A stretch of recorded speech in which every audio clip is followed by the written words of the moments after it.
meeting recording too. This conference will now be recorded.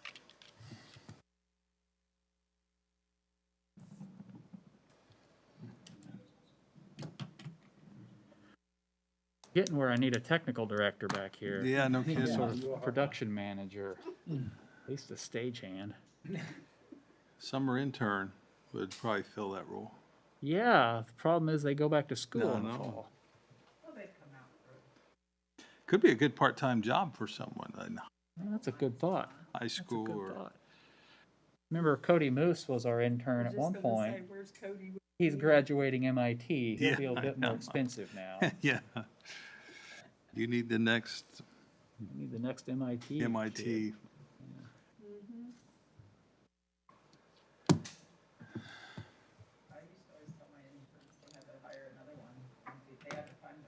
Yeah, Oh. there you go. Job duty number one. Uh-huh. Is it too late for that now, Lana? Nothing. All right, I have 7 o'clock. I'd like to call the May 20th DeSoto City Council meeting to order. We'll start with roll call, please. Daniels, Yes. Michael, Here. Lane, Here. Murdoch, Here. and Councilman Ritter is absent this evening, Mayor. Okay. I would invite you all to please rise and join me in the Pledge of Allegiance. I pledge allegiance to the flag of the United States of America and to the republic for which it stands, one nation, under God, indivisible, with liberty and justice for all. All right. Our first item tonight is a proclamation. We have an important event happening in the city, and I'd like to read this proclamation to memorialize the importance of this event. You ready, Lana? I'm going to embarrass you. Should I make you come stand by me while I read it? Ooh, let me get my camera ready. I'll read it, and then we'll do perfect. a handoff Yep. here at the end, all right? We are here today to express our appreciation to Lana McPherson and honor her for her distinguished 23-year career with the city of DeSoto.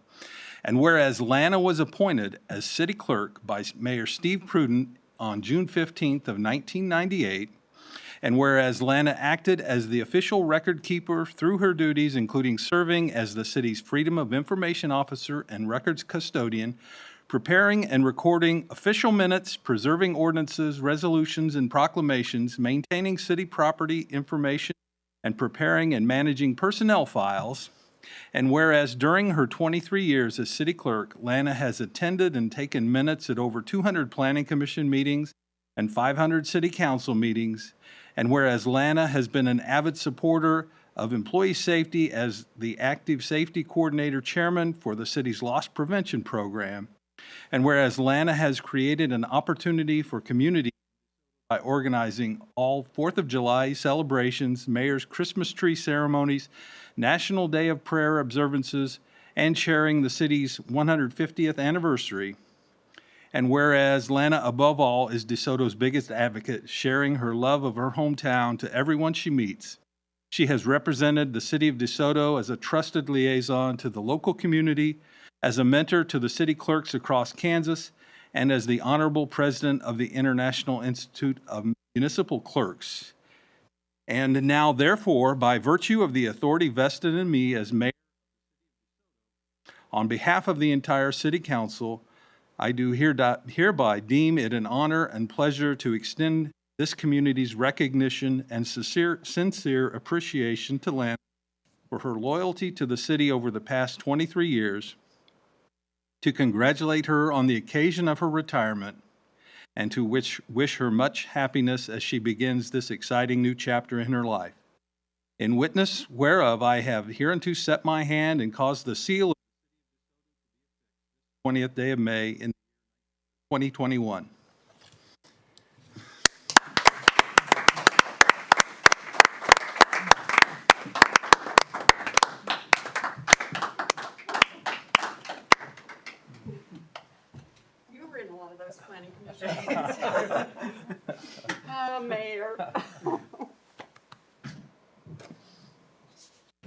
for the official records.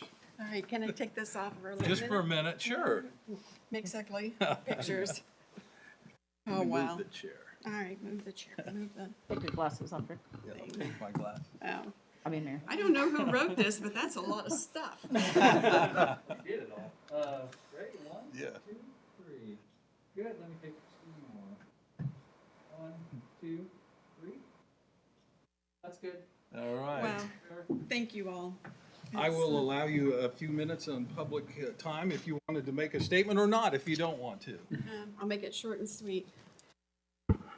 Thank you all that are sitting here tonight to go through this, but as the mayor said, this is my hometown, and when Mayor Pruden swore me in those 23 years ago, he said, "Now, Lana, I want you to go out and put DeSoto on the map." So I hope that I have been a good in honoring my word to him, that I would do my best. And as I told Mike here a while back, I think the pin map on my wall and giving away about around 3,000 or so City of DeSoto pins here and as well as overseas when I was president of IIMC. And I couldn't have done it without the support of mayors and previous mayors and city councils and my work family here, because without them, I wouldn't be here to do that. Patrick took, how many minutes did Patrick take for me when I was traveling for IIMC? But again, it's a teamwork, and this has been the absolute best journey of my life to actually give back to my hometown. And I hope to continue to do that. So thank you all very much. I appreciate the honor. Thank you, Lana. Thank you.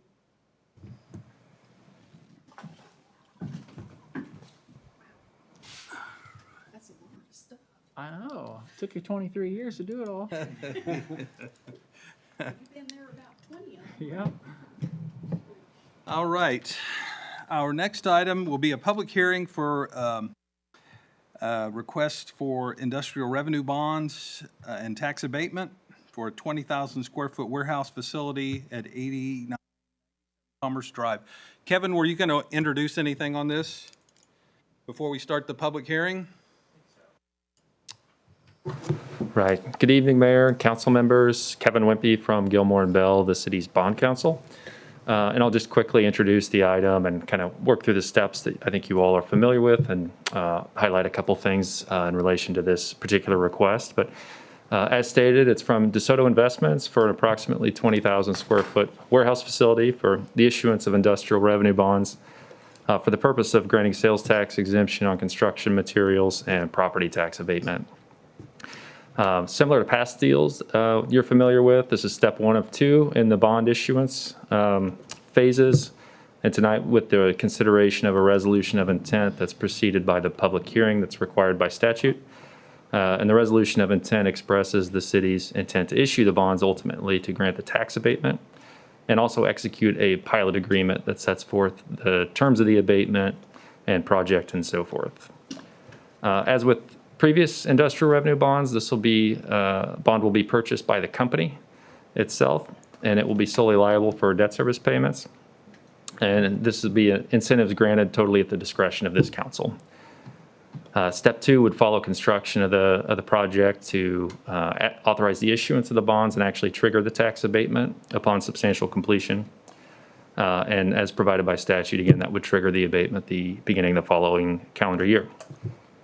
One difference in the request tonight that's before you to make this decision, the City Council's incentive policy guides that a 75% abatement would be in order over a maximum 10-year term. And that's staff's recommendation tonight and what's included in your resolution. The applicant has asked that you consider a full 100% tax abatement in consideration tonight. So those are the 2 matters before you to make a decision, and we may have to, again, the resolution is presented at a 75% abatement, so depending on how we turn out tonight, we would amend on the fly and go with whatever decision you all might make tonight. So I'll step aside or answer any questions you might like. Okay, any questions for Mr. Wimpy? Okay. I'm not seeing any. did you want to make your statement? And I'm sorry, I've forgotten your name already. But Good evening, Mayor, Commission, council members. My name is Matt Goff. I'm an attorney with Barber Emerson Law Firm. I represent DeSoto Investments, LLC, and Custom Foods. I'm joined this evening by Ethan Hart, the president of Custom Foods, and by John Autry, the controller of Custom Foods. Custom Foods is an affiliate of DeSoto Investments. DeSoto Investments owns the land and will build the building. Custom Foods will lease most and eventually all of the building. As mentioned, the project is a 20,000 square foot warehouse facility. It includes, as part of the construction, some public infrastructure, including road extension. The image there on the screen is a good image of the road that's going to be built, as well as some water and fire hydrant improvements. The city has already approved the plat, and the city Planning Commission has approved the site plan. So I'm assuming you're familiar with this project, but if there's specific questions you'd have about it, please let me know. We're aware that the city's existing development policy recommends a 75% tax abatement at this location. That same economic development policy also gives the council the discretion to waive any of the criteria in that policy. So the decision is really yours as to the appropriate level of support. We are requesting a 100% abatement, and we believe that the higher abatement percentage is appropriate for several reasons. In the several months, I think you've started seeing this maybe 5-6 months ago, but when it first came to you, the budget for the project was $1.5 million. Since that time, the costs have increased, due in part, if not completely, by the inflationary price increases of steel and other construction materials. So the request before you is for a $1.8 million bond issuance.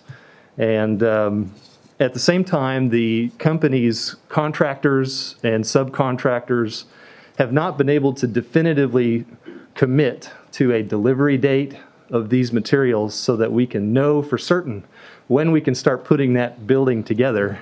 We can do other things. We can grade the site. We can get it ready. We can do the public infrastructure. But this new development of increasing costs and potential supply chain problems has stretched the feasibility of the project.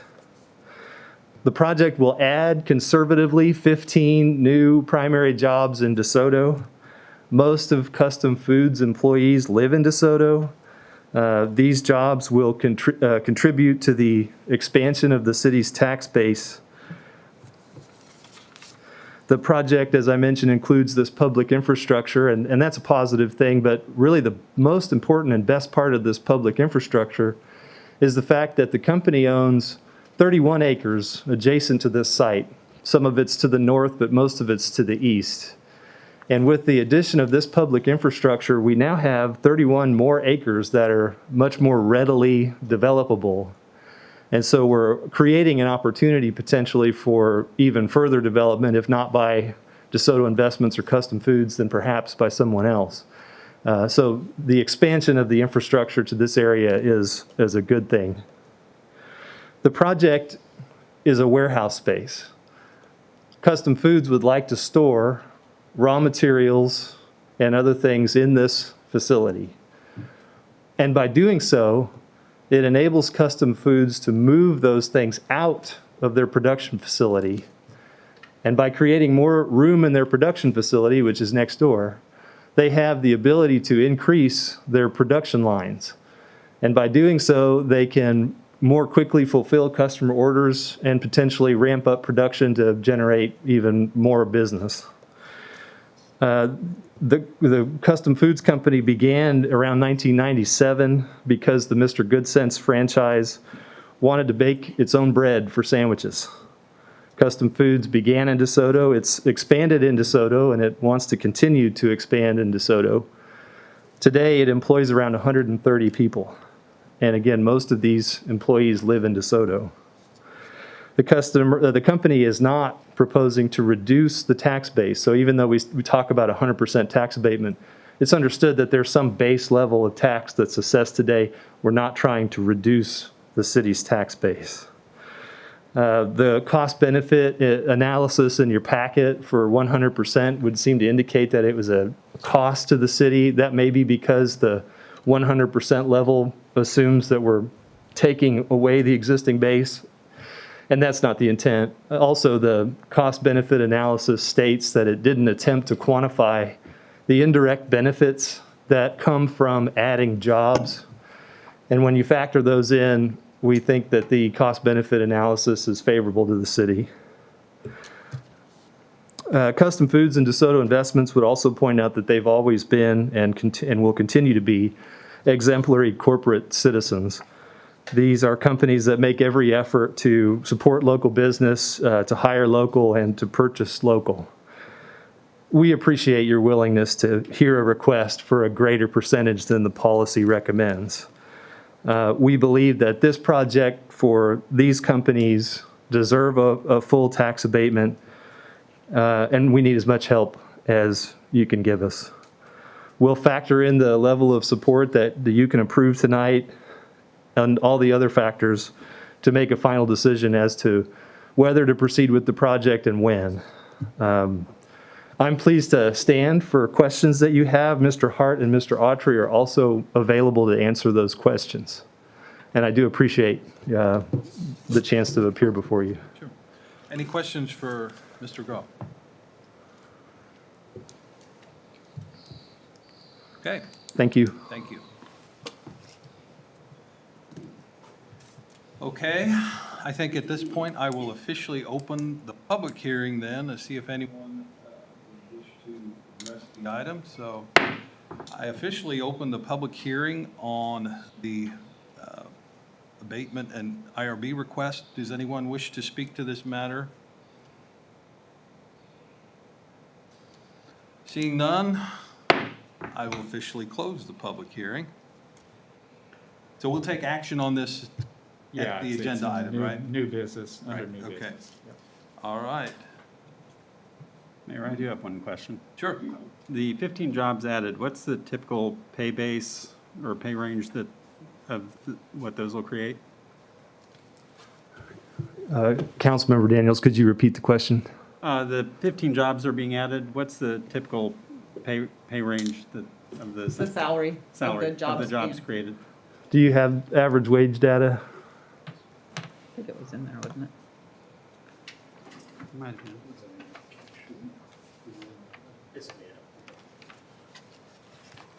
Councilmember, I'll direct you to the application, and it says we've got supervisor average salary $61,794, one admin position $36,481, warehouse $38,030. And so the application noted 13. We're saying conservatively 15 tonight. Okay. Right. So we will move on and pick this up again later in the agenda. Item 1 is our consent agenda. Tonight on the consent agenda, we have approval of our minutes from our council meeting of May 6th and approval of pay orders number 902. Anyone wish to discuss an item on the consent agenda or make a motion to approve? I'll make a motion, we approve the consent agenda. Second? We have a motion and a second. Any discussion of the motion? Roll call, please. Lane, Yes. Michael, Yes. Daniels, Yes. Murdoch. Yes. Thank you, council. Motion carried, Mayor. Okay, thank you. Our next item is call to public. Members of the public are welcome to use this time to comment about any matter relating to city business not listed on tonight's agenda. Does anyone here wish to address the council under call to public? Mike, is there anyone online? I don't see anybody online, no. Okay. Seeing none, we'll move on. Item 3A, old business, consider tractor lease for street department. Yes, council, we talked about this at the last meeting, and we tabled it because I failed to include in your packet some of the background information from some of the other, the leases that were proposed for the John Deere and Massey Ferguson equipment. I think the question at the time was, the Kubota equipment price is the highest, and how does that compare with the annual lease rates of the others?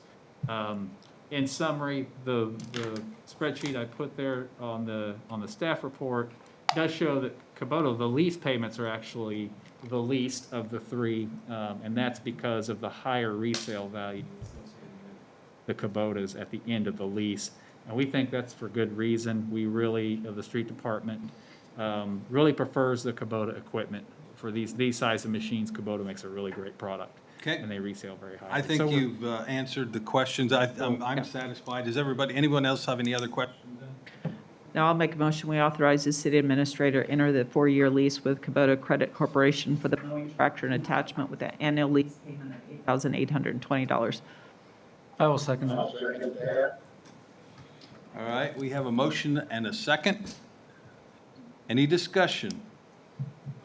Roll call, please. Lane, Yes.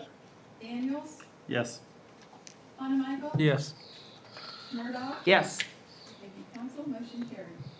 All right, our next item is consider amendment to engineering contract with PEC for Leah Street sidewalk. Thank you, Mayor and Council. What you have before you is an amendment to a contract with professional engineering consultants to complete the 2021 CDBG project, which is a sidewalk along North Weah Street from 82nd Street to the where it ends on the bluff that overlooks the river, and then also constructing a water line.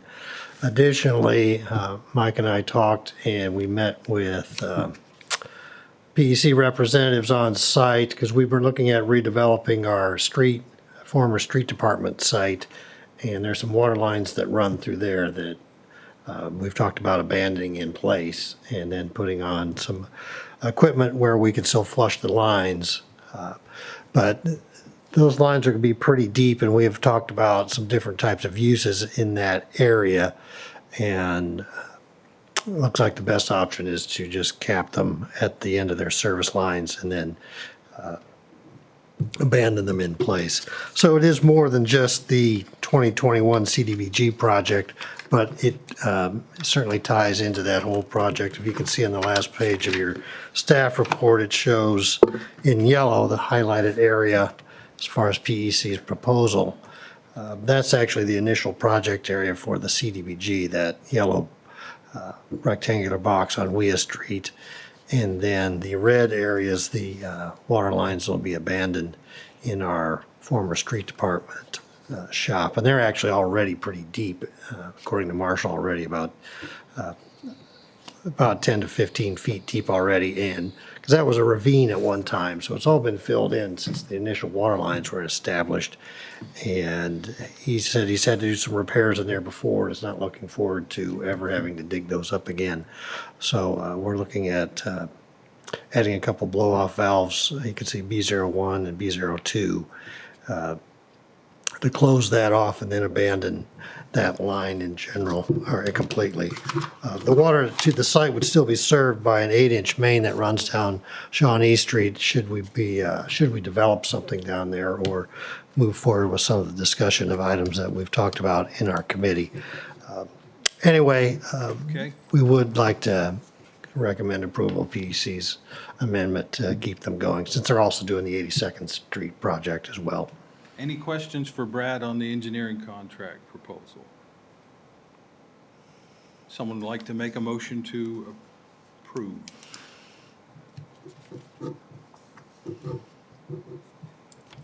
Yeah, I'll make a motion. We approve the amendment,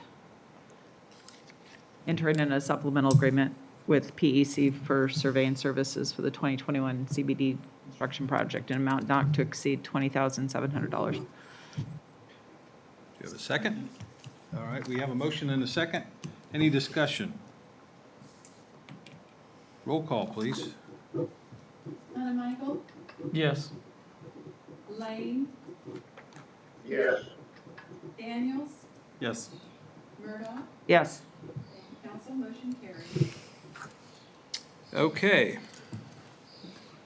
Item 4B, consider resolution approving issuance of industrial revenue bonds in the amount of $1,800,000 and a 75% tax abatement for a new warehouse facility adjacent to 8997 Commerce Drive. So any reintroduction here, or do you just want to start in the discussion? Kevin? So, Mayor, if I can interject one time, sorry, I realized I failed to mention Jeff White, as you've probably seen on the line there, joins us remotely from Okay. Columbia Capital in case there is any discussion about the cost-benefit analysis. right. Sorry about that, Jeff. Questions from council?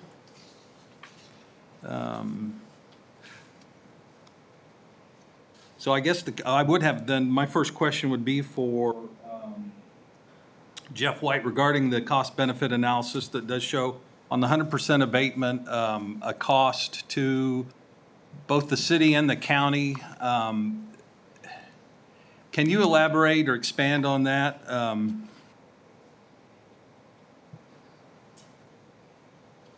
Sure. Mr. Mayor, members of the council, Jeff White with Columbia Capital. We serve as the city's financial advisor. Good evening. Yes, sir. So we, as Mr. Goff noted, our cost-benefit analysis looks only at the direct costs associated with the project itself, not with the indirects. You can see that the project at the 75% abatement level is pretty significantly positive for city, county, and school district. And in the 100% scenario, it is negative marginally for the city, $15,000 net present value over 10 years. County about double that.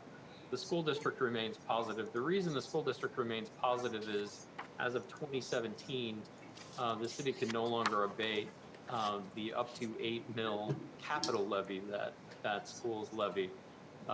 The DeSoto schools levies the full 8 mils, and that will continue to be passed through.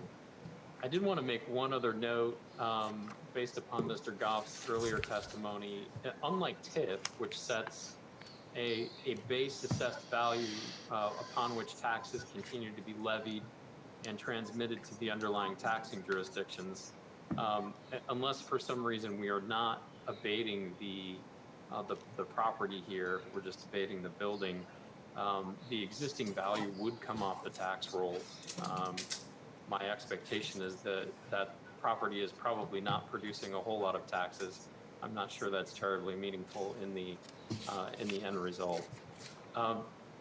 There are certainly a couple of, maybe more than a couple of weaknesses with respect to any cost-benefit analysis, but particularly with ours. So ideally, in a perfect world, we would be able to say, okay, this project is going to produce 15 new jobs based upon the testimony you heard earlier, and some number of those are going to live in DeSoto. And if we add 13 jobs in DeSoto, whatever it is, we would be able to calculate the benefits and the costs to the city of adding one new resident. And the challenge is for any city that is of a size of more than a few hundred people, certainly including DeSoto, my suspicion would be that if one new person moved to DeSoto, nothing would change about the provision or the cost of city services. You're not going to amend your you're not going to amend your contracts with other governments. You're not going to add more staff. You're not going to add a new parks program. And maybe for the 10th person that moves in or the 50th person that moves in, that's the same thing. But at some point, that nth person will move into the city, and that will require creating a new parks program or adding a police patrol or something else along those lines. The challenge for us is we don't know whether that marginal cost will happen with this project or the next one or the third one from now. And so presuming that it will happen with this project probably treats this project unfairly. And particularly if we made that assumption with every one of these types of projects that came before you, it would certainly treat it unfairly. Even if that were the case, it's pretty hard to calculate what those marginal costs and benefits are. So in our analysis, we use average costs and benefits with some modifications. As a result, we think that probably overstates costs and understates benefits because we're using averages. Certainly, it probably overstates costs. I think arguably it understates benefits as well. So I would encourage you not to worry about whether the cost benefit shows, as it exactly does, negative $15,347 in present value lost to the city over 10 years, but particularly in this case, to consider in broad strokes that the net present value of the 100% proposal is materially lower to the city than it is for the 75% without worrying about exact dollar amounts. So, Mr. Mayor, I hope that answered your question. Yes, thank you. Questions? Did that bring up any questions from anyone on the council? Mr. Wimpy? Yeah, Mr. Mayor, if I can add to, in recent discussions with the applicant relating to that negative value, I think there's a willingness to, in the event you choose to go with 100% abatement, to install a payment in lieu of tax that would try to hold the city harmless and not actually detract tax value, but hold that static, if you will. I know that at the county hearing on this item, there was consternation amongst several of the commissioners as to, when they looked at both of the cost-benefit analysis, there was consternation as to why there was 100% that showed a negative cost to the county. And although they went ahead or didn't exercise their veto, I think that would have been their movement. They did let it go, but that was a matter of quite a bit of discussion amongst a couple of the folks. So. Yeah. Well, as mentioned, I think the 100% took into account, obviously, current taxes or value produced from the existing land. And second, on the county, I might have mentioned at the top or failed to, that unlike TIF here with IRB, this is totally at your discretion. The county and school district don't actually have veto rights similar to other development incentives. Then why did they have a hearing? They discuss it. It is getting, these types of things are getting a lot of play at the county commission these days. There's one commissioner in particular, maybe two, that are taking a much closer look at all of these countywide, and I would anticipate we'll be hearing lots more conversation on the tax abatement topic over time. I would agree. Kevin, did you have any questions, comments, thoughts on 100 versus 75? Just thoughts, I guess. I feel like, by being at 75% and with the IRBs, the city's being an active participant in trying to create economic development. I'm going to be an advocate of maintaining consistency with our economic incentive plan because I think it was well thought through. I think it's applicable for this area. So I support the staff recommendation, and I also support that the city is participating in an economic development incentive here. So I would support the 75% abatement. Thank you. Rob, any comments, questions?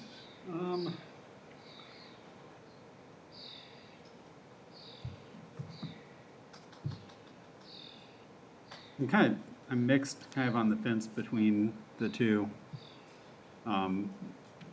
Similar thoughts to Kevin as far as the consistency, the thought through aspect of it, but where I ride the fence is the fact that with the current inflationary aspect of the construction supplies and the arguments being made, that was something that wasn't foreseen, that they were going to be exponentially that increased.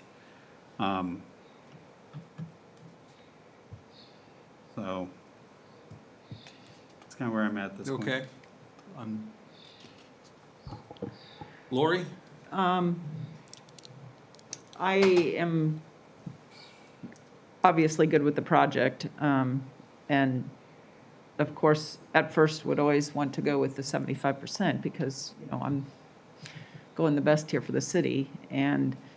But I'm also wondering if there's a little bit of margin we could give with not going to a full 100%, but, we could possibly do a little bit more of a compromise in there if that's something we want to consider.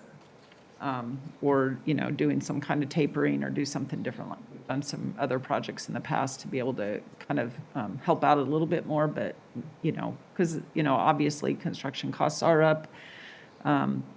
But what the project brings and it is good for us as far as a tax base. The number of employees is not real high, in my opinion. Salaries aren't real high, so, in the long run, I don't see quite as much of a benefit.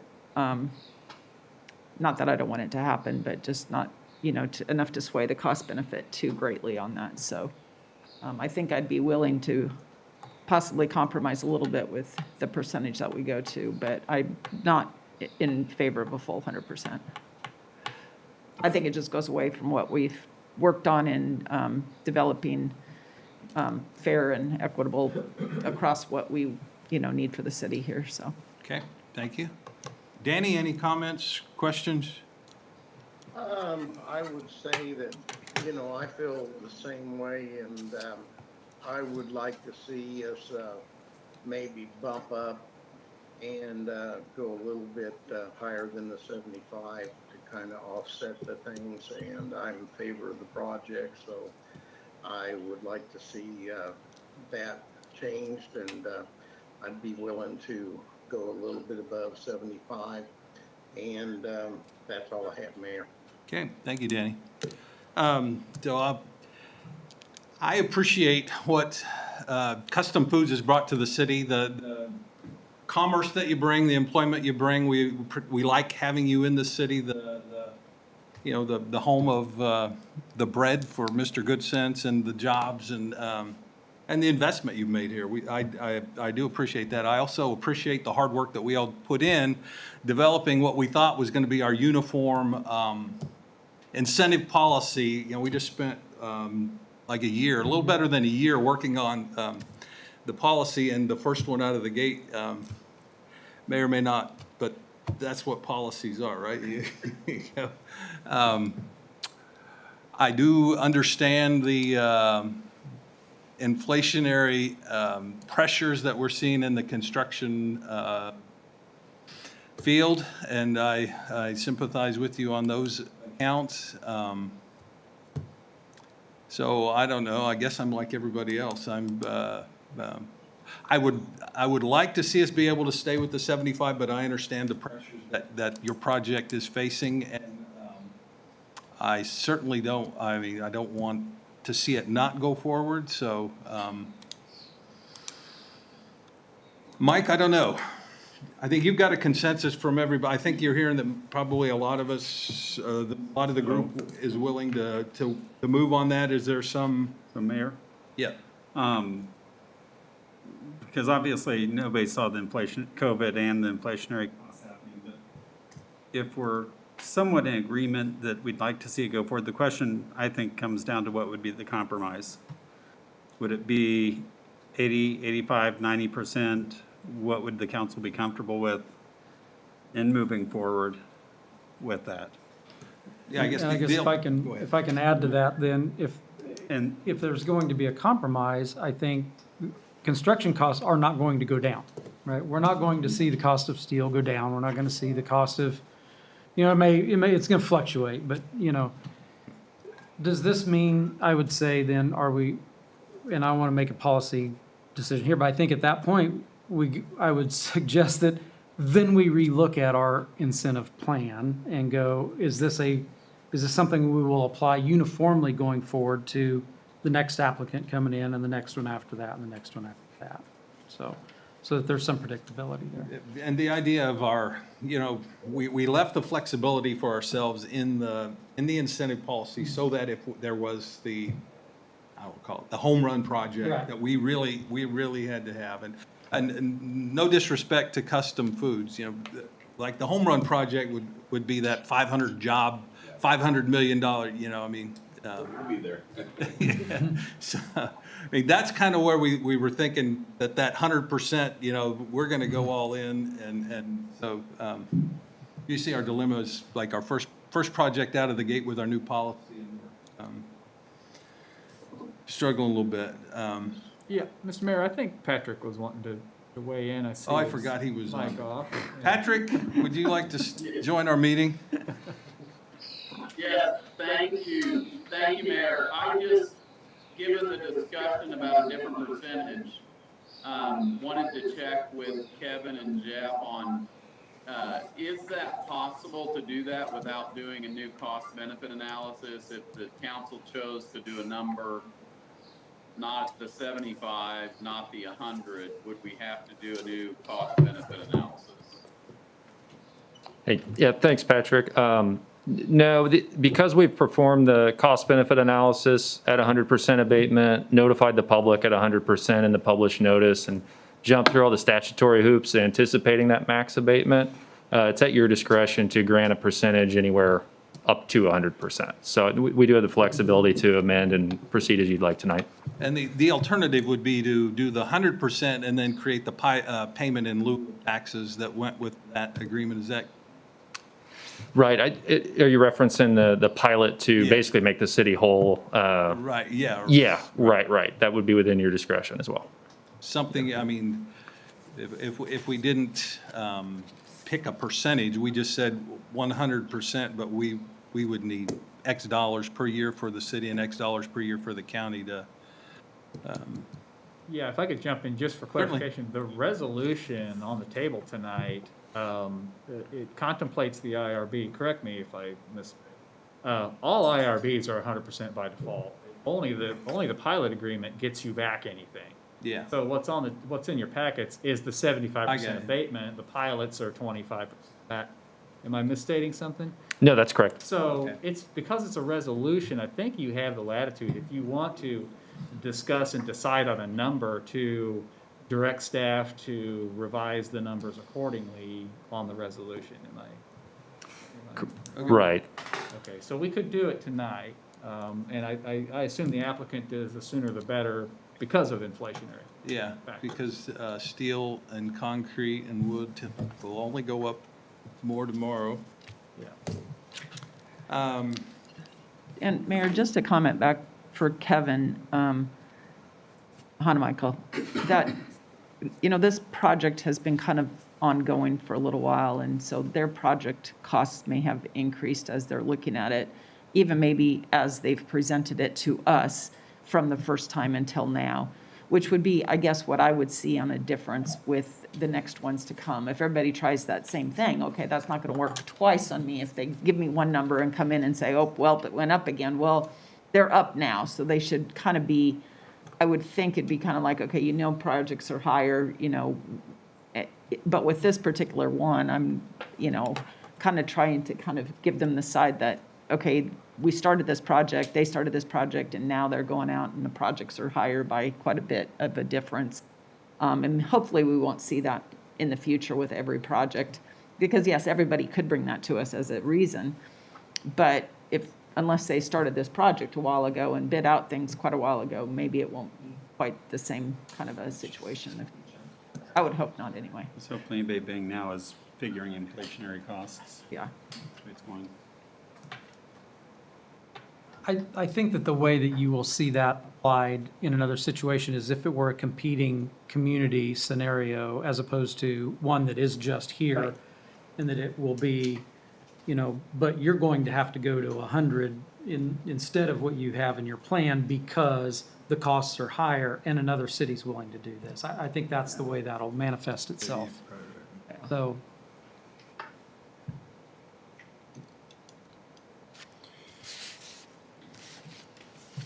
Anyone have an idea to move forward here? Well, I would still feel all right with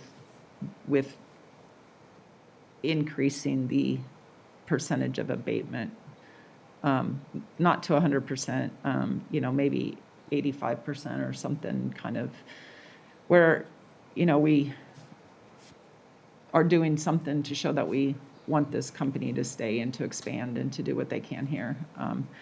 Because, as he stated, I think opening up that area, it's a possibility that, this be the first of many of this kind of project in that area. And, I think that it's always good to get one going again, so. So I'd throw out a number out at about 85 as, maybe a compromise. Just a very rough, very quick math. So for the accountants, this is really fast. This is 85 to 87% would roughly account for the $300,000.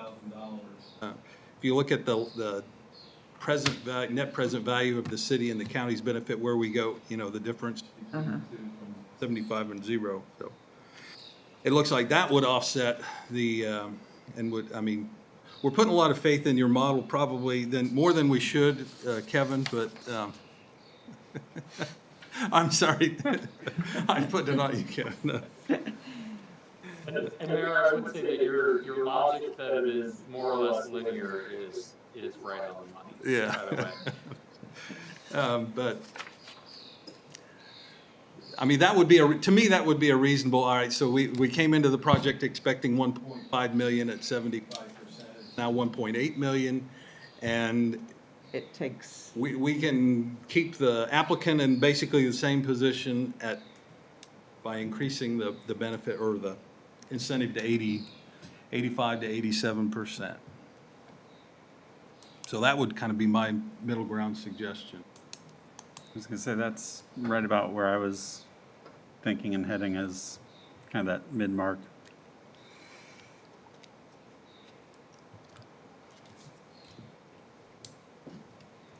all right.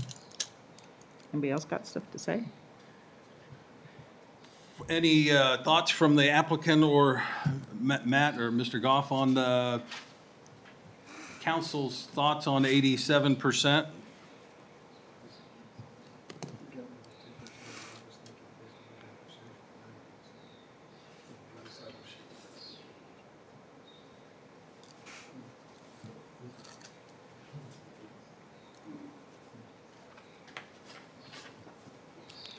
Thank you, Mayor.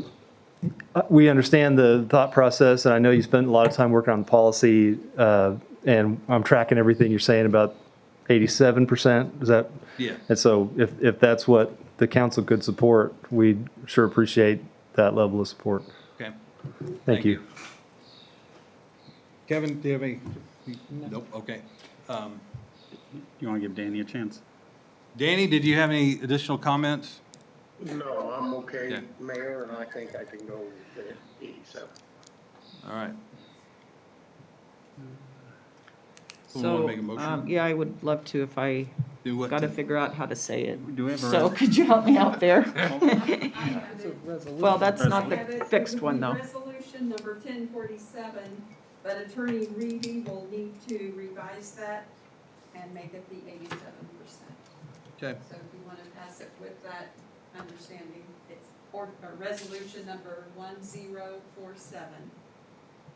So it would be basically a motion to approve Resolution 1047, authorizing the issuance of IRBs with an amended 87% tax abatement for 10 years, sales tax exemption on construction projects, and approval of the pilot agreement. Is that a motion? Yeah, since I said it, I'll make it. Sounds good, and I'll second that motion. Okay. Any discussion? Kevin, did you have something you wanted to interject? I didn't. I was going to make sure Patrick was okay with the motion as amended. That sounded Okay. great to me. All right. That sounds good to me. Okay. Lana, did you get the motion? Yes, sir, I did. Okay. Any further discussion of the motion? Roll call, please. Lane, Yes. Michael, Yes. Murdoch, Yes. Daniels. Yes. And council, the motion carried. Okay. Next, we are going to move to item 4D because I promised John Peterson that we would move his item up, and I want to be a man of my word. One spot. So we're next going to consider Planning Commission recommendation to update future land use map. And I knew you would benefit from our previous discussion. All right, thank you, Mayor and Council. As you all well know, we've been talking with SRL about their desire to annex the northern portions of the Sunflower Ammunition site into City of DeSoto, and part of that process, at least the part that I'm mostly involved in, is all the planning and zoning parts of it, obviously, and certainly the northern part of our future land use plan had a lot of mixed use. It did have some light industrial. It also had some heavy industrial areas as well. But through the discussions with the applicant, they would like to see it all at M1. And just a quick overview of the M1, it's light manufacturing, wholesale trucking, warehousing uses, which are precisely what types of uses they are talking about and proposing in this area of the former ammunition plant. Certainly the locations in town that have this designation are Merck, Huhtamaki, Rarick Pacific, also Custom Foods is also light industrial as well. So you can see those are pretty much fit right in that category of light industrial. They fit well within the city and the community, and staff thinks it's a good fit. We did bring this to the Planning Commission with a public hearing. There were no comments that were received. I think the Planning Commission felt pretty comfortable with the recommendation of changing the land use plan to light industrial in the northern parts of the Sunflower site. I did also put in the staff report, Commissioner Templin wanted to see a small change along Sunflower Road and 91st Street. He wanted to see a little bit higher density residential put in there. So other than those two changes, that's pretty much the discussion we had at the Planning Commission. I think the Planning Commission's like a lot of people in DeSoto, they're pretty excited to see something finally happening out at Sunflower that's real and concrete, that can start moving towards development and jobs and growth in DeSoto and sort of bringing that back into the community. And Representative Peterson is here from SRL if you'd like to ask him any questions, but if you've got anything to add, I will turn the lectern over to him. John, would you like to address the body? You don't need me, or I'll address anybody. Thank you, Mayor and members of the council. John Peterson with Postinelli PC, having the pleasure to appear this evening on behalf of SRL. Lana, I'm concerned that you got word that you're going to be seeing more of me in the immediate future, and that it may have moved up your retirement date just a bit. But 500 city council meetings of listening to development lawyers, you deserve sainthood. But I really am pleased to be here, and we've had conversations with the city for many years about the future of Sunflower, and really of late coming to the conclusion that from SRL's perspective, the best partner to have is the city of DeSoto, and I think that's beginning to be proven out in our early discussions of joint vision of what Sunflower can look like. And I think we all recognize that after a long, long wait of Sunflower sitting there completely dormant other than cleaning up and remediating the site, we are relatively on the verge of starting development. So in terms of the item before the council tonight, the master plan change, we are in full support of it. We see it as an engine that will have immediate impact in terms of economic development for the city, and through other agreements we hope to reach with the city can not only bring jobs and development and economic development to the city, but also help us continue to clean Sunflower up even after the Army's gone, and then bring in residential, bring in commercial, and really start to pattern out various components of the city. So with that, we'd respectfully ask you to adopt the recommendation of the staff and the Planning Commission and adopt this change of the master plan. Be happy to answer any questions. Any questions for Mr. Peterson? All right, thank you. Any questions of staff from council?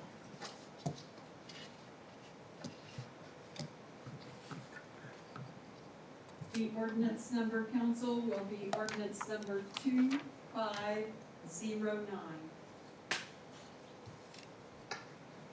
I will make a motion to approve ordinance 2509, updating the future land use map as approved by the planning commission and as presented tonight. I'll second the motion. Okay, we have a motion and a second. Any discussion? Roll call, please. Lane, Yes. Daniels, Yes. Michael, Yes. Murdoch, Yes. Mayor. Yes. Thank you, council and mayor, the motion carries. Okay. Thank you very much. Thank you, John. Look forward to seeing you. All right, we will now consider item 4C. Thank you, take care. Thanks, Kevin. Approving fireworks sales permit applications for 2021. Yes, council, this is an annual function that we perform here at the council level. Our ordinance relating to fireworks sales requires council approval of applications, which actually were submitted last July. And an oddity, I think, maybe of the procedure. These are required to submit almost 12 months early. So these were the three applications we got last month. Steve Chick had been the one that handled these before as the building and fire official. That's now Cameron Moffmer. So the staff report comes from him. He had a baby girl last week.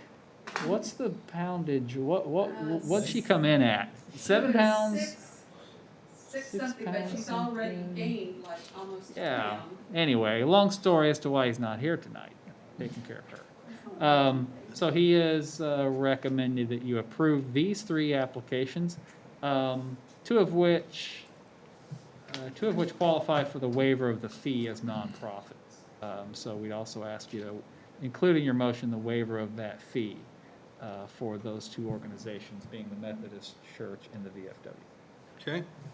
Questions regarding the fireworks sale permit? Yeah, I do have one. I had somebody approach me from the Methodist Church recently, like earlier this week, and was asking me if I knew anything about it because they had not been able to get a hold of any. This lady was not able to get a hold of anybody at Jake's, and they were not responding back. And so my question is, number one, I don't feel comfortable doing the waiver if 3 days ago, and I tried calling her back and I forgot to call her today because I saw this on the agenda and I tried calling her and say, hey, it's on there. Did you guys finally get this worked out? But if this is all based off of the applications from a year ago and not recent discussions, number one,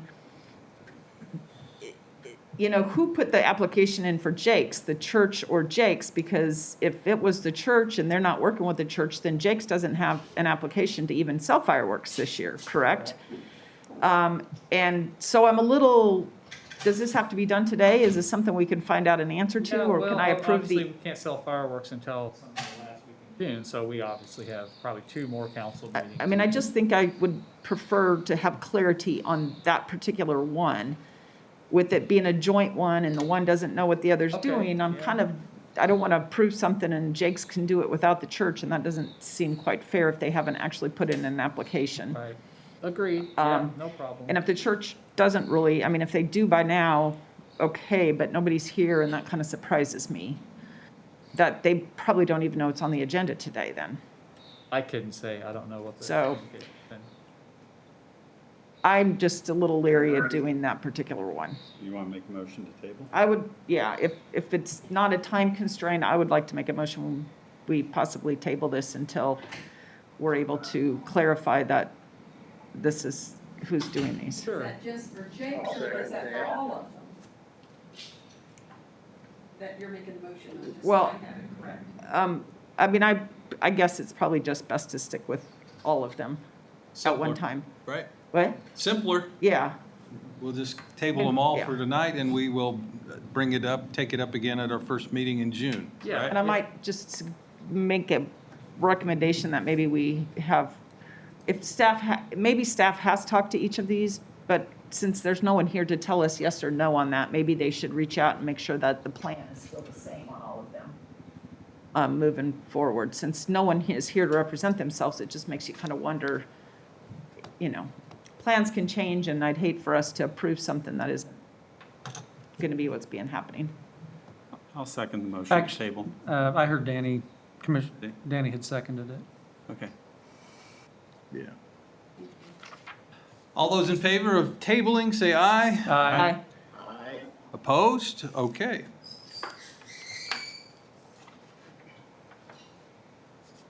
All right. Item E, consider text amendment allowing specialty contractors in the C2 district. All right, thank you, Mayor and Council. This is something that caught us a little bit by surprise as we were looking, actually Tim Fisher was looking at buying some property and moving his plumbing business to it.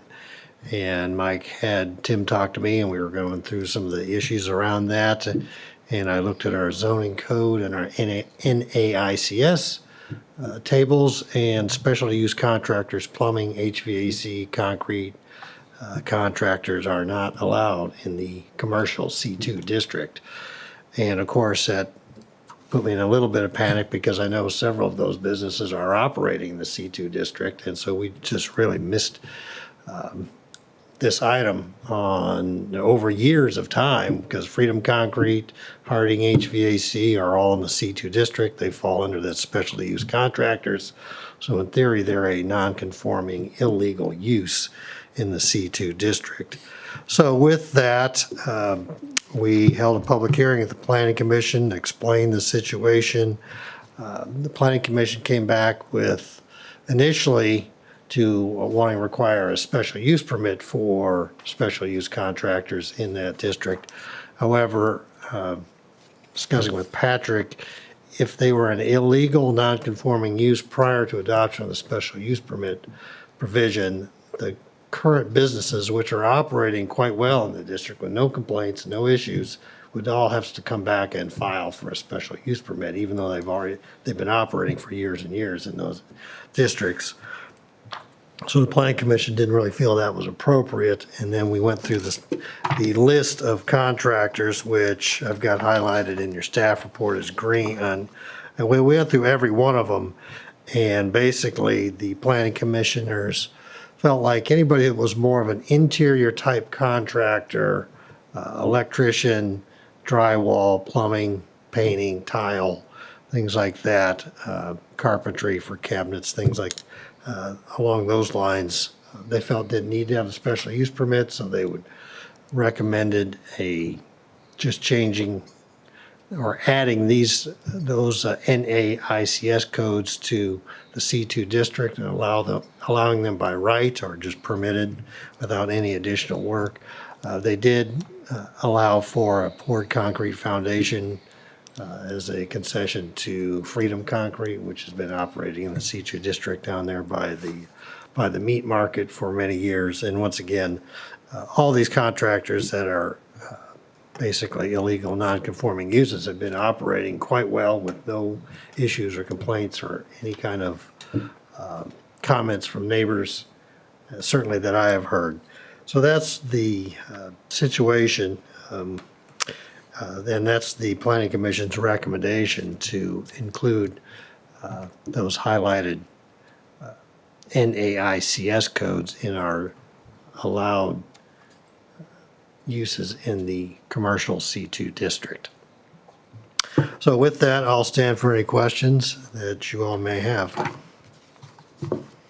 If I could ask a question, so will the code be written to just include those from the list and those that are highlighted on the list and not the others that aren't highlighted on? They will be added underneath. And you can see some of our other items on there. So it will say 238 special to use contractors, and then we will add all those highlighted ones underneath To them. that table. Right. What is a landscape contractor then? Because they're not on the specialty contractor list.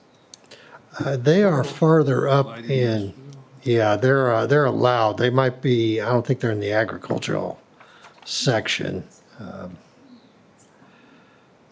But we do Are they have, addressed? And because really that was one type of specialty that I thought does have a lot of outdoor potential for outdoor activity and outdoor storage. So I'm hence pretty my question sure about- they're permitted, because I remember we had a landscape contractor that was going to buy that property next to the carriage houses. Right. And we went through and rezoned that property to C2. and they were allowed at that point, so I just don't know exactly where it is right off But the it top. will be limited to those that are, the table will be expanded to include those that are on the list and not just in general specialty terms. So you answered my question. Okay, thank you. There's landscaping. Just thought I had it here a second. Council, if you choose to approve the ordinance that Attorney Reedy has prepared, it's number 2510. And for saving time, I have typed the entire ordinance heading, so you don't have to repeat the entire thing if you don't wish to. Kevin, the landscaping services is under administrative support, waste management, and remediation services. Which page is that? 8 of 12, Or- on page 8 of the, by, Wow. kind of in a weird spot, isn't it? Thank you for chasing that down. Well, it had to be there somewhere, right? Yeah. Right? Any other questions?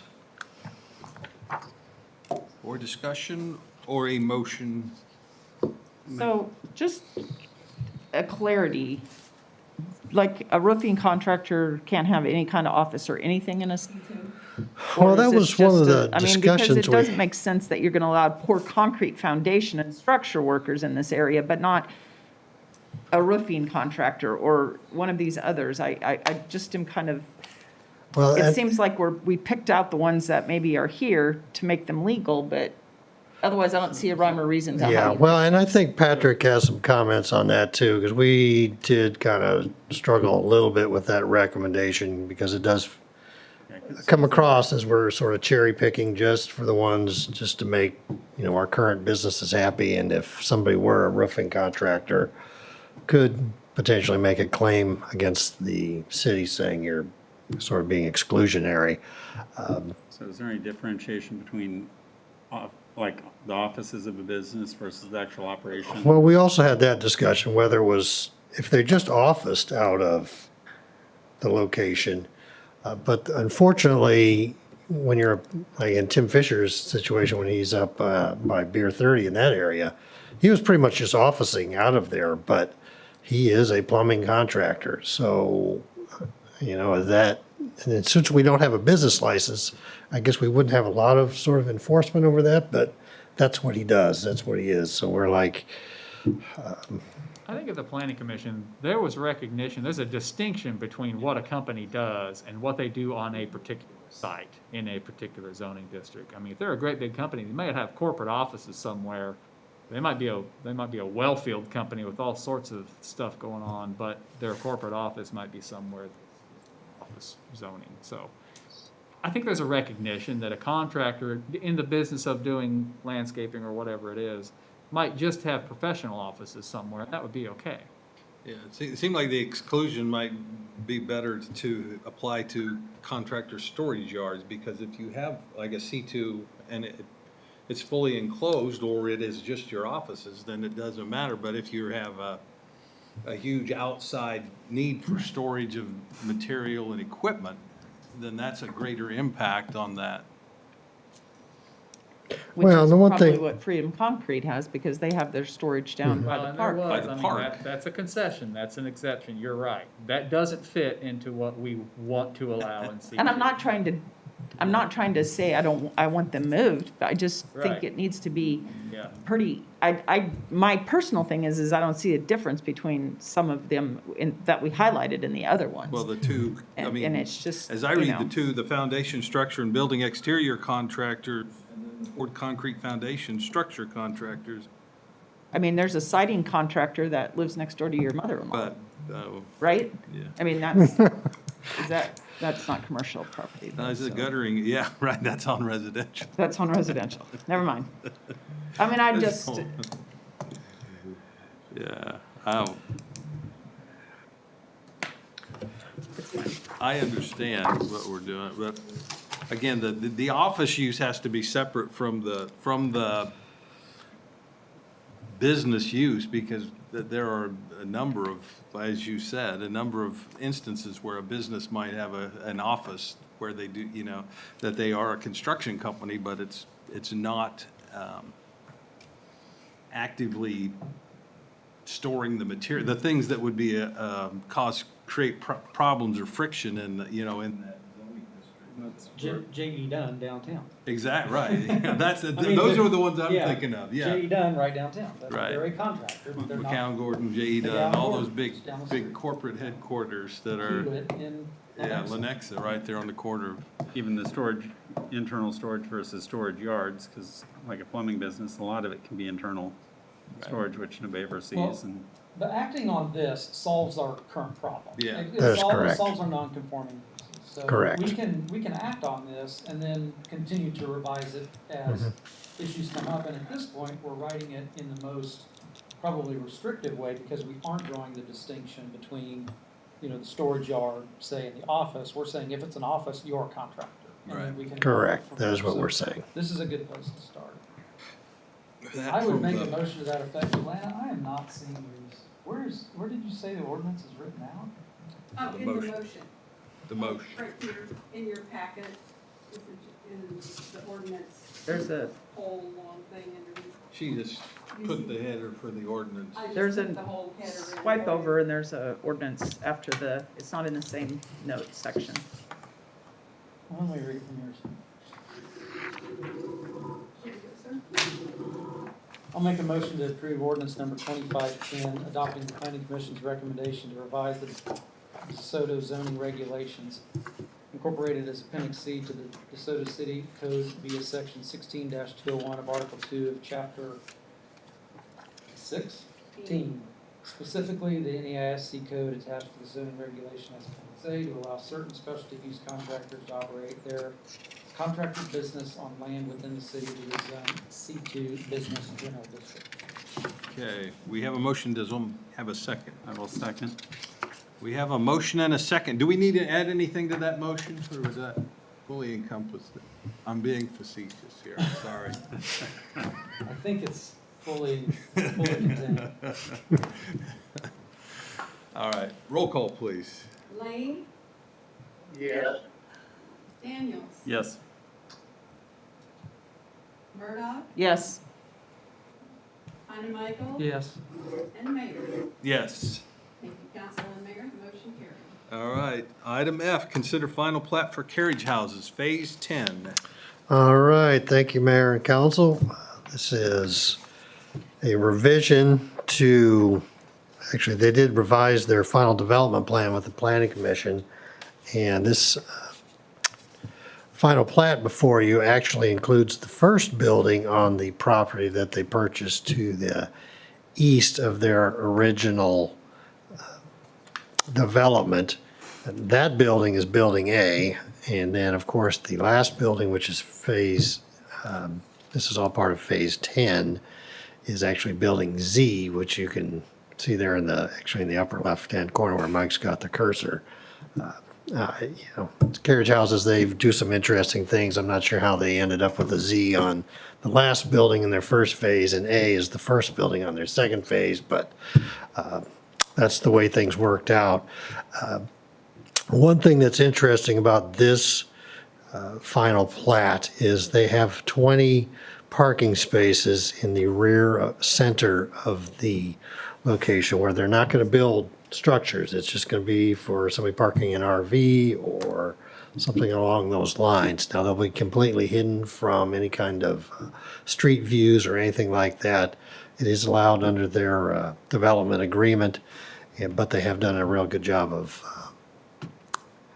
keeping those from being viewed from any street sides or anything like that. So the first step in their process is to get the final plat approved, and they can start building the units, building the structures, and then the second step is they will replat when they have all the individual walls up and built, and then legal descriptions can be put together so they can sell off the individual units. So it's always a two-step process. It's often a three-step. It's revise the final development plan because they sometimes tinker with the buildings, like they've added the parking spaces on this one, and then, of course, the new building A is a change to their development plan. So, and they did change the size of building Z a little bit as well from the previous plan. So those are the changes that are part of this final plat. But in order for them to get a building permit, the final plat needs to be approved by the city council. Okay. Questions on the final plat? That new building is huge. Yeah, I think it is going to be the biggest one, biggest and longest one. 20,000 square feet.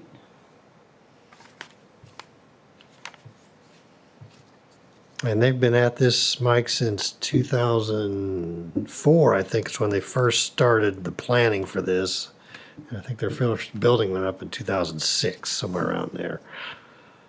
And that's still on the property they owned, right? This building A? No, Or not is really. No. Actually, building A goes on to the Is it on- property. Yeah, building A is on the new The property. new property? So it goes on the new property, they've been Yep. backfilling? Yep.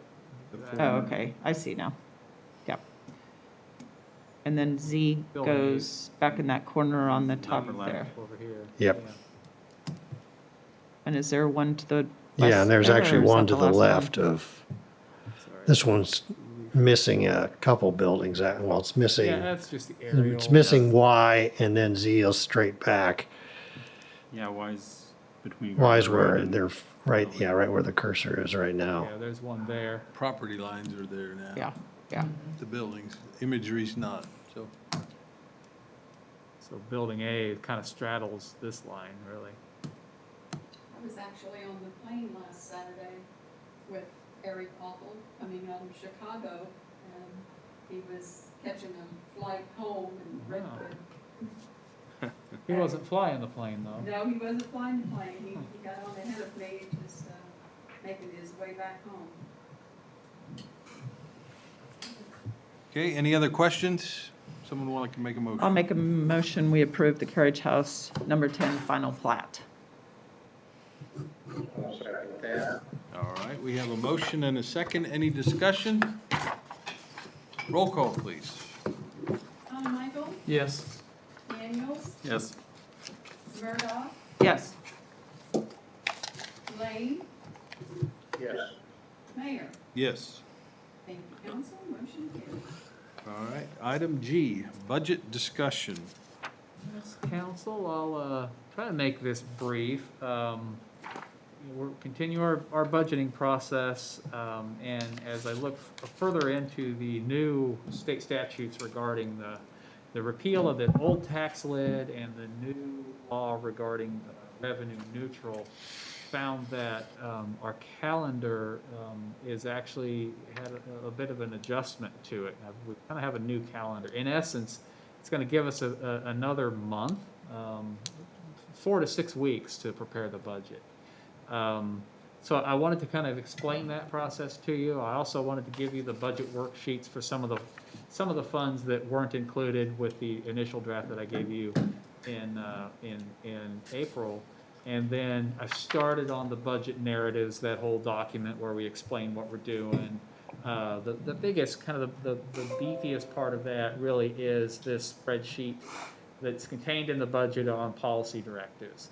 And so I'm not going to read through all those. I think most of this stuff I presented in April when you initially got that initial draft budget. I don't know that there's anything on here. The vehicle equipment replacement program, I think tweaked a little bit. Primarily, you've heard it all before. It's just now in the format of our annual budget document. So I continue to kind of populate those narrative sheets on the budget, and we'll fill out that document in the months to come, and eventually have a fully bound draft budget document. But the biggest change in our normal operation has to do with this revenue neutral legislation that came out, and it is in effect for the 2022 budget cycle. So it's fully in effect this year, even though it was just past this calendar year. Essentially, what it does is it takes a look at the mill rate. It's a restriction on our mill rate, basically. The previous tax lid was really a restriction on the amount of tax we could collect. This one is a restriction on the mill rate. It works out the same. I mean, it's still the same premise. It's still dollars per dollars. It really kind of is the same. It's just kind of stated in a different way, if you ask me. Essentially, it collects our property tax. It limits our property tax collections to what we collected last year. Forever, period, end of story. Unless we want to do an additional public notice period and an additional public hearing. And so in discussing this with county managers throughout, this would be a compounding effect. If you limited your tax, especially in a growing community, you limit to what you collected last year, every year, your budget gap's just going to grow to an unmanageable position within a few years. So the initial budget that I presented to you in April has a mill levy of 23.23 mils. That's down from what we thought we were going to levy last year, and down significantly from what the actual levy was last year after the county appraiser made his mistake. So if we set that as our target still, and you run through this calculation about what the revenue neutral rate would be, we're going to exceed it by almost a mil. So that the limit will be 22.45 mils. We're proposing 23.23 mils. So it would be my recommendation to assume that we're going to exceed that limit within the context of what you've already seen, and we're going to have this additional public hearing process. It really is not terribly burdensome. We already hold a public hearing for our budget, but the timing is oddly specific. This budget hearing that you must hold can happen no sooner than August 20th and can happen no later than September 20th. So what that means, I don't know why, but that's what the law says. What that means is that our budget won't be ready by the usual August deadline. So I've revised our calendar, and this is our budget timeline calendar. Typically, we kind of make most of our decisions by June or July. We hold the budget hearing in August, and we submit that to the county clerk's office before sometime in late August. Now, because of the new law, we're going to have to notify the county clerk that we intend to exceed a revenue neutral rate. The law requires for the county to notify us what the rate's going to be based on calculations from this year's assessment and last year's collections. That happens by the middle of June, and we have until the middle of July to notify the clerk that, yeah, we're going to exceed that, and we're going to hold these public hearings. So through August, there's an opportunity to still discuss the budget. And in September, I've got September 2nd will be a council meeting slated to hold that hearing. We would also hold that'd be basically our budget hearing. And then the budget is due to the county clerk by October 1st. So that's a change, that's a wrinkle. There might be years where we don't exceed the rate, but in a growing community, there'd be problems providing service. That long-term, that rate will limit your ability to provide services long-term. So what I'm hearing from other communities at this point in their process, the majority of them plan to hold this budget hearing, go forward like I've proposed. So I'll stop there. Again, we can talk a little bit about that if you want. We can also talk about the policy directives if you want as well. Again, we just continue to make progress on the narrative on the whole budget document. So I'll stop there if you have any questions. Questions for Mike? So I know it's in here. The dollar amount from year to year on our dollar amount increased budget. How much more? How many additional dollars? I mean, just from your first equation based on the allowable mill rate. So what is that compared to the 2.159 million that's there? What will that actually be then? In terms of actual collections. Yeah, collections. Yeah, boy, I'm not sure I have that. Let's see. I'm trying to think where I could get that for you quick. I don't have that number off the top of my head. Yeah, I'm just, I mean, so I'm, in my mind, I'm just trying to get a handle on what our dollar, the growth, our year-to-year percentage. I'm assuming it's somewhere probably around 1.5 or 2%. Let me pull it. I'm pretty That sure. our budget's growing. Here, yeah. Which is in line with our population growth and in line with inflationary. Well, yes. On budgets. That's probably pretty good. So. And that's what you would fail to capture even in a non-growing community is those inflationary pressures on, but I That's mean, right, huge. yeah. So I've done that, and this is the total mill levy. So in 2021, for this year's budget, Yeah. between general fund, law enforcement, and debt service, we're right at 2.16 million. in Yeah. Property tax collections. The proposed budget I gave you is 2.2 million. Okay, so that's even less probably than It's not one. much, yeah. Yeah, it's less than 1.5%. It's less than 1%. It's like 0.5%, isn't it? Well, I was trying to do it here, but. Darn spreadsheet. Darn spreadsheets. Stop. Plug this. You guys all know what I'm trying to do here. I do. There we go, 2%. Is it 2? Okay. Well, that's around. 2.32. There we go. All right. Might as well take So it my out a few math more was digits off. I and had see that where it less than goes. 1. You want a few more digits, Brad? I got your digits. How about that? Is that enough digits? So I was teaching a guy how to use AutoCAD a little bit today, and this thing came up, and it was, 52 feet 4 and 129, 130 seconds or something. He said, well, how much is that? And so I started backing it. Well, it's 5/8, Yeah.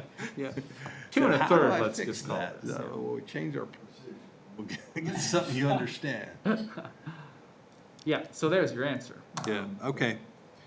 Right, so I recognize that now. Yeah, okay. And that's reasonable to me. I mean, Well, inflation. I mean, just Exactly. inflation. They've set inflation at 1.8, right. and we're growing more than the difference. I just couldn't quickly grasp that number out of the stuff, and I wanted to do that. Right. Very good. All right. Any other questions from council? No. All right. Okay, we'll move forward. It'll be on the agenda every meeting, so I don't want to hear. Next time I'll have something exciting to say. All right. All right, thank you. That was it on that. Executive session, we have none, assuming, right? So we'll go on to item 6, and Mike, carry on. Advisory Carry on. report. Well, those are advisory reports, right? No, the only, just a reminder that Lana's retiring, and Whitney has really put together a retirement. We don't know what to call it. Gala. I mean, it's been called a gala, Oh, an okay. extravaganza, a party, a hoedown, a hootenanny, all of those things. Shindig did come up. It's tomorrow afternoon. We'll start about 3:30 at the VFW. And I'll have some comments to make. The mayor will have some comments to make, and I think it seems like it'll be well attended. The community is invited to come by and say farewell. So that was the what I had to just announce that. Yeah, that's right. Okay. She'll go from the city clerk to one of our bosses. Right. Yeah, that'll be a change. No, thank you. You'll do just fine. All right. That was all I had. Thank you. Patrick, do you have anything for us tonight?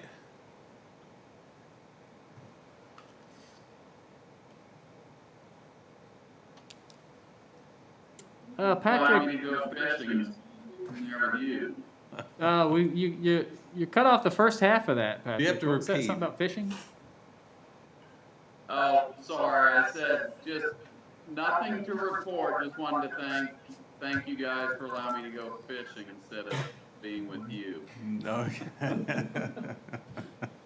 All right, thank you, Patrick. You're welcome. And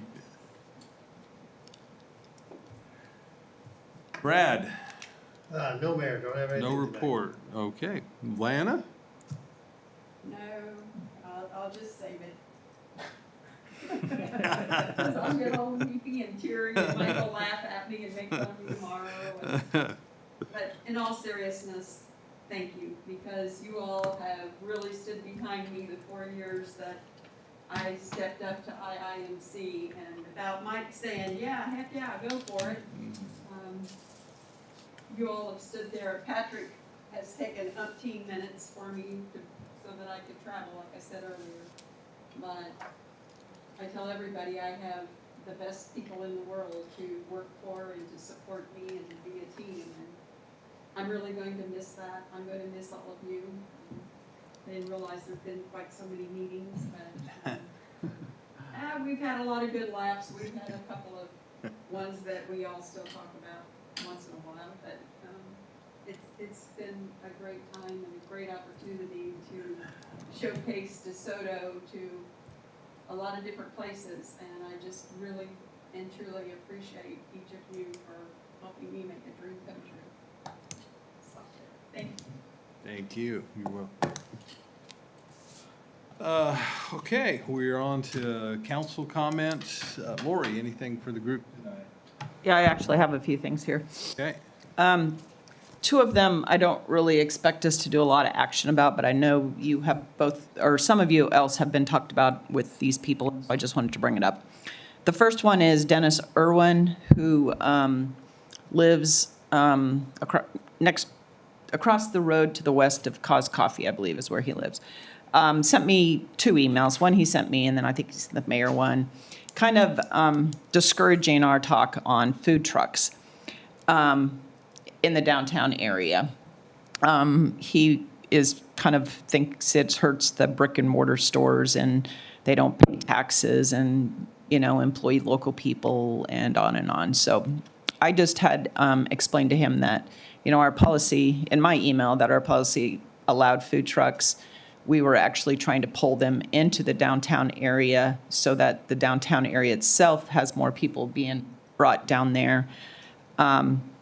Not that we were encouraging food trucks, but yet people seem to like the food trucks, and, you know, and the way I see it, they do bring taxes to the city. They might keep people from running into town to buy their Chick-fil-A. They buy it here and we get tax out of it that way. So, you know, everybody has their opinions on it. And I just wanted to share that there was one person that is not in favor of food trucks downtown.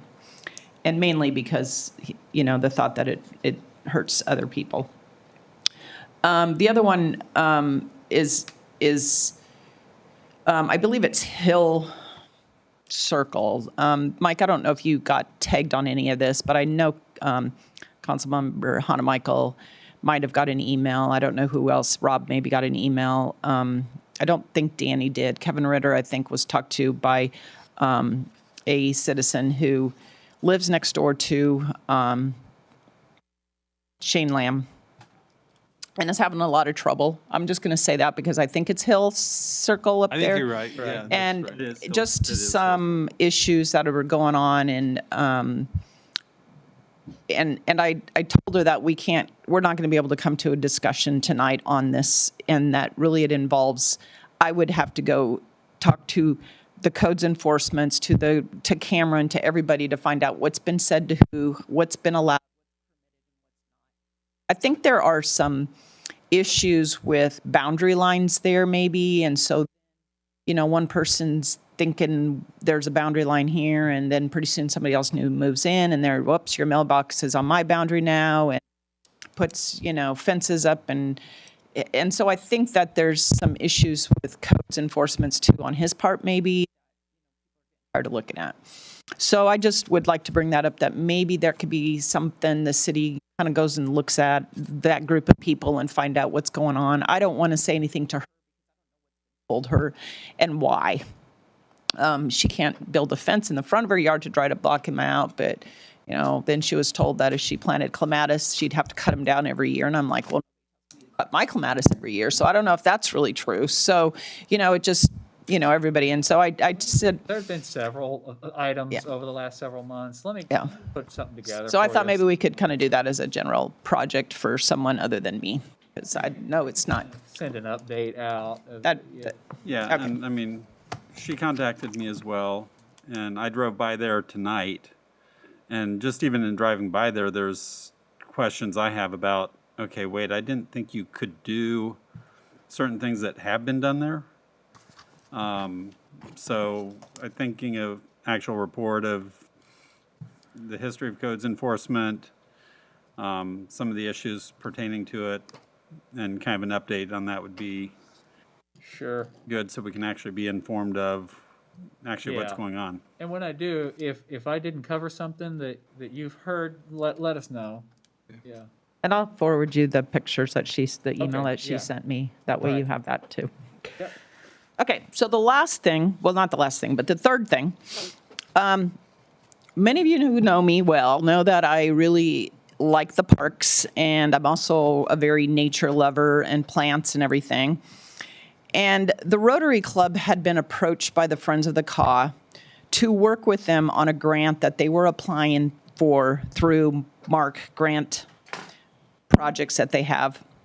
WQE, maybe that's not it. But anyway, it's a water project, water quality type project grant. But they were denied because it was on city property. And so my request to the council is this project was to go into the rainwater garden that they have right next to the boat ramp there, and basically to redo it. If you've seen it, it's overgrown now and it needs to all be plants need to be redone and everything. And I go down there every year and I see. I know in the past Jay has had some high school kids come help clean it up, but the problem is nobody knows what to take out and what to leave in and what's good and what's bad. So they were going to get a grant and go in and redo all of that. Rotary was going to work with them as the volunteer staff and get other community members to help volunteer to go in on 3 or 4 work days to get this project done. And they were denied. The financial side, not counting the volunteer labor side, the total of the grant project was $3,472. And to me, that's not very much. And I just was wondering if the council might consider helping out in some way with the Friends of the Caw and our ability to get that looking good again by maybe financially finding a way to come up with $3,472 to help them. And the with money was this for project. new plants to replace. Yeah, so and I didn't make copies of this for everybody, but the program manager, she has like 40 hours at her rate to direct it, get the plans put together, all the activities. The executive director just.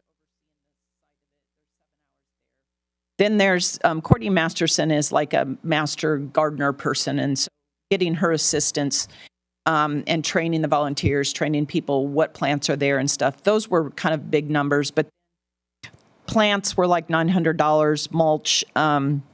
They have workday refreshments in there, which could be knocked down a little bit, tools and stuff. And then the temporary signage and permanent signage. The permanent signage, they have a $600 budget for. So I'm sure it could be knocked down a little bit if we needed to pull a few things out. But so I'm just kind of going to the council saying, this is in our park, and it seems like it would be something nice for us to maybe be able to come up with some.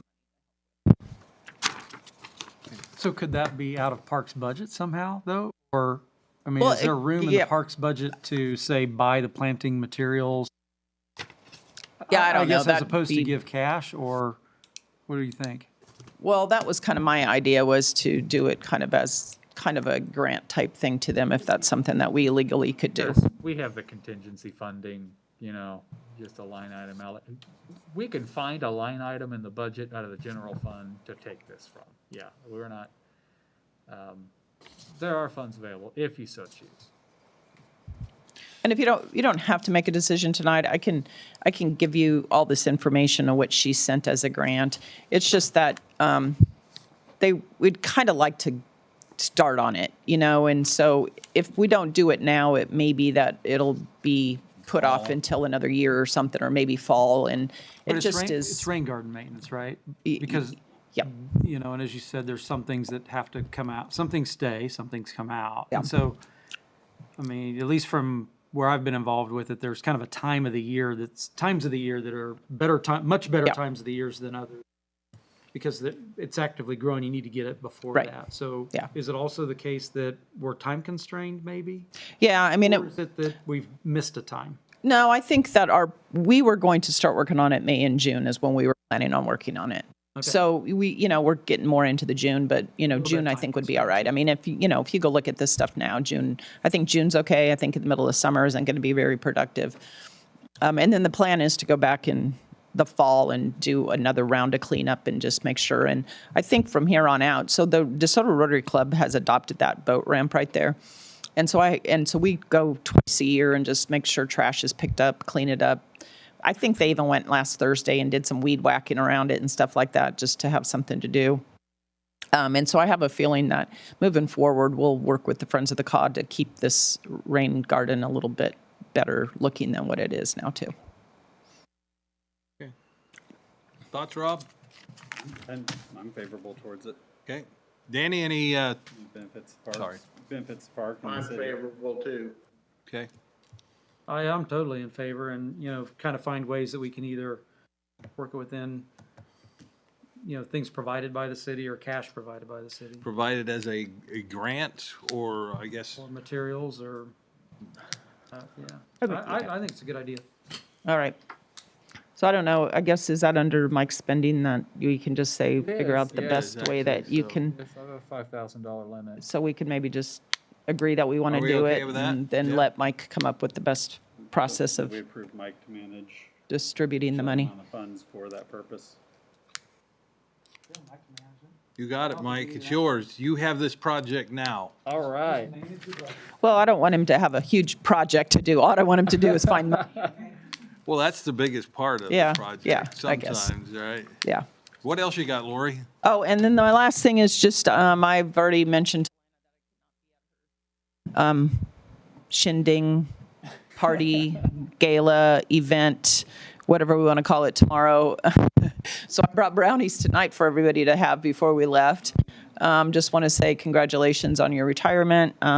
We will miss you around here, and we hope you have a lot of good times ahead in your retirement and joining. I don't know how you're going to put up with a husband 24/7 now.